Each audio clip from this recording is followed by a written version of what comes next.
મિત્રો, મુખ્યમંત્રી બન્યાનો જે ઉમંગ કહેવાય ને, 48 કલાકમાં જ ઓસરી ગયો હતો. જે પળે મેં જાણ્યું કે મારા ગુજરાતમાં દીકરીઓના શિક્ષણની આ સ્થિતિ છે,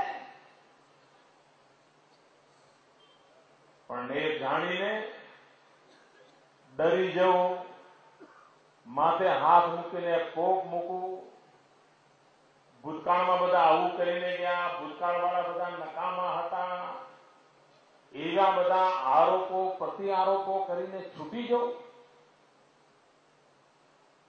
ભાઈઓ બહેનો, એ મારો રસ્તો નથી. બીજા પર દોષારોપણ કરીને, ભૂતકાળની ગાળો યાદ કરીને વાતમાંથી છટકી જવાનું મને ભાલવે નહીં.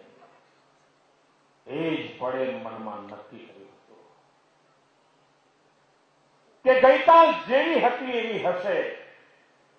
એના માટે જે કોઈ જવાબદાર હશે હશે, પણ આ દીકરીઓનો શું ગુનો?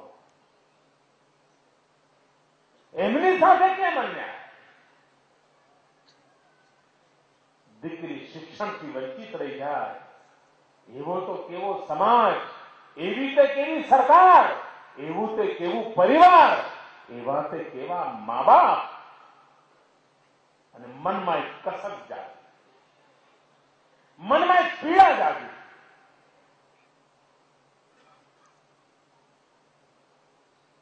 અને એ જ પળે મેં મનમાં સંકલ્પ કર્યો હતો કે દીકરીઓના ભણતર માટે મારાથી બનતો દરેક પ્રયાસ કરીશ. કોઈ કચાશ રહેવા નહીં દઉં. ખપી જઈશ. અને એ સંકલ્પની પૂર્તિમાંથી એમ થયું, સરકાર તો ઘણું બધું કરશે, નરેન્દ્ર મોદી શું કરશે?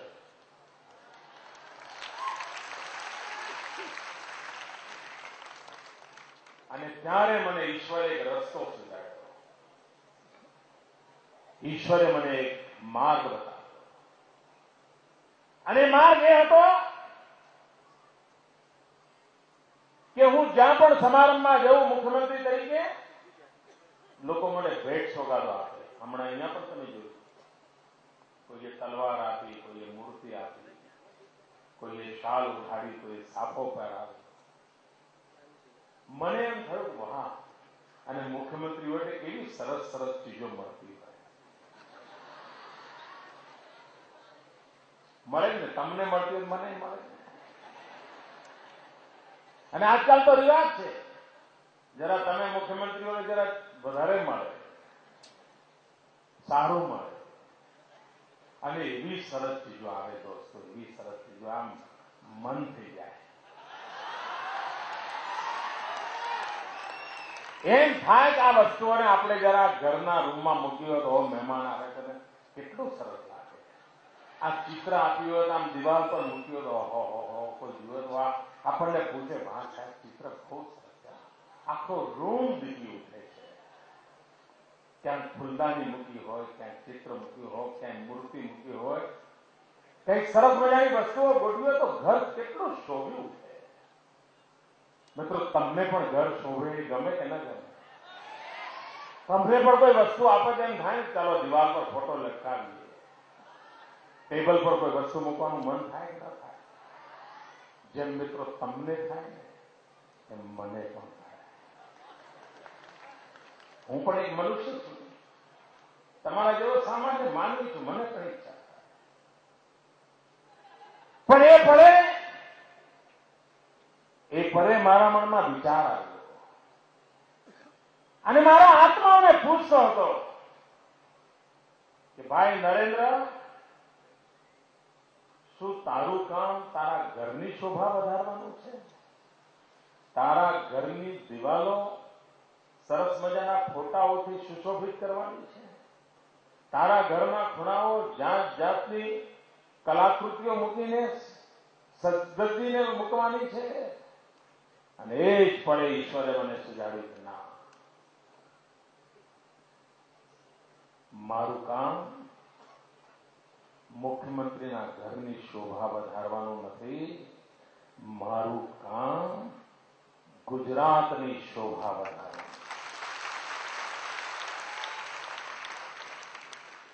મારી જવાબદારી ગુજરાતની શોભા વધે છે.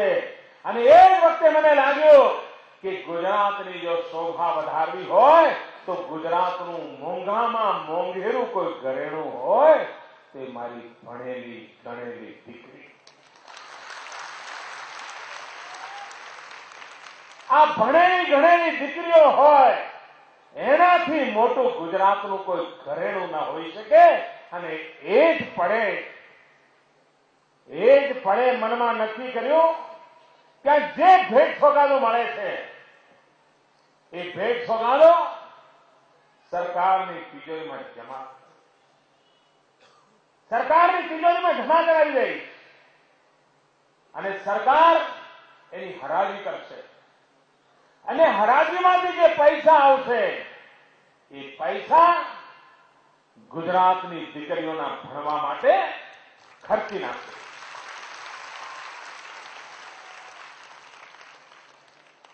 અત્યાર સુધીમાં જેટલી વસ્તુઓ મળી અને જેની હરાજી થઈ ગઈ છે લગભગ 18 કરોડ રૂપિયા.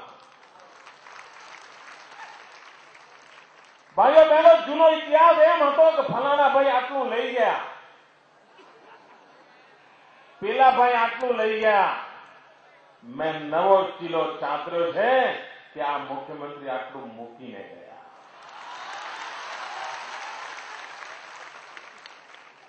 અને મિત્રો, સારાપણાની અસર કેટલી થતી હોય છે, સારાપણાનો પ્રભાવ કેટલો થતો હોય છે.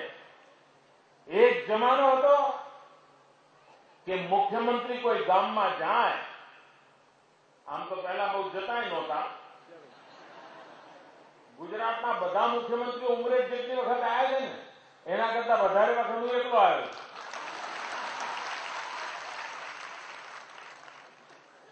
મિત્રો, ભૂતકાળની અંદર મુખ્યમંત્રીઓ ગામડે ક્યાંય જાય, જિલ્લામાં, તાલુકામાં, ગમે ત્યાં, તો લોકો ઉમળકાથી એમનું સ્વાગત કરે. અને સ્વાગત કરીને જોડે જોડે 25 પાનાનું મેમોરેન્ડમ પકડાવી દે કે અમારું આ કરજો, અમારું પેલું કરજો, અમારું ઢીકણું કરજો, અમને આ જોઈએ, અમને પેલું જોઈએ. આ રિવાજ હતો. અને એ રિવાજ ખોટો હતો એવું પણ નથી થતો, બહુ સ્વાભાવિક હતો. પહેલી વાર ગુજરાતમાં એવું બન્યું છે કે આ રાજ્યનો મુખ્યમંત્રી ક્યાંય જાય તો લોકો મેમોરેન્ડમ નથી આપતા, કન્યા કેળવણી માટે ચેક આપે. અહીંયા ઝઘડાબંધ લોકો લાઈન લગાવીને મને લાખો રૂપિયાના ચેક આપતા. એક વાતાવરણ બદલી શકાય છે. એક સંકલ્પ સામાજિક ચેતનાનું કારણ બની શકે છે. એક સંકલ્પ પરિવર્તનનો સાક્ષી બની શકે છે. મિત્રો, આ ગુજરાતની ધરતી પર એક સંકલ્પ કર્યો કે કન્યા કેળવણીની આ પછાતપણો ગુજરાતની ધરતી પરથી નિર્મૂળ કરવું છે. અને આજે આપણે કરવામાં સફળ. એક સમય હતો 100 દીકરીઓ ભણવા જેવી થઈ હોય, માંડ 50 નિશાળે જતી હતી. અને 50 નિશાળે જાય તો એમાંથી પણ 25 ઉઠી જતી હતી. આપણી સ્થિતિ બદલી નાખી. 4-5 વર્ષના લગાતાર પુરુષાર્થનું પરિણામ એ છે કે આજે ભણવાની ઉંમરની 100% દીકરીઓ શાળાએ જતી થઈ. અને પહેલા 50% ઉઠી જતી હતી. આજે માત્ર 100 માંથી 2 જ ઉઠી જાય છે. અને મિત્રો, એ મને ખટકે છે. આમ તો મોટી સિદ્ધિ કહેવાય, પણ મને તો ઉત્તમથી નીચે કંઈ ખપતું જ નથી. મારી આદત બગડી ગઈ. અને એટલે મારે તો આ 2 દીકરીઓ ઉઠી જાય છે એ પણ મને ઉજાગરો કરાવે. મને જનતા જનાર્દનનો સહયોગ જોઈએ. 2010માં ગુજરાતની સ્વર્ણિમ જયંતિ આવે ત્યારે આ રાજ્યમાં એક પણ દીકરી ભણવાનું મૂકીને ઉઠી ન જાય એની મારે સ્થિતિ પાડે.